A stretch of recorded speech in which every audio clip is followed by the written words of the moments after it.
guys, welcome to back to my YouTube channel. So may clay ako dito for today. So yan. So ito siya. So sticky na siya. So may gagawin tayo.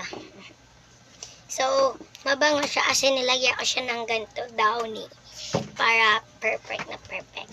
So guys, ito pala yung binibili ko. So 12 pesos siya isa. So dapat nga 5 lang to. Kaso lang, minahal naman na nila kasi mahal talaga dito puhunan. So, may ginagawa ng puko, parang spaghetti.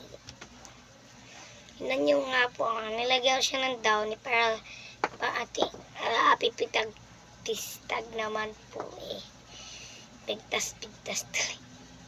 So, nasisira po siya agad-agad. Parang, hindi po siya natural clay. Hindi po siya natural clay, syempre. Syempre, ano pa ba yung totoong clay? Wow. Hindi naman ata spaghetti ginagawa ko eh. So, maganda naman siya sa natural clay natin. So, ayan. So, tingnan niyo nga, hindi parang hindi naman spaghetti to, be. Parang hindi naman siya spaghetti.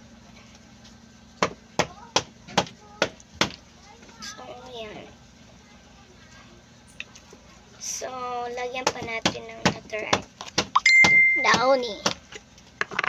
With downy na lang. So, ganito lang ang dami, guys. Para, syempre, para mabango.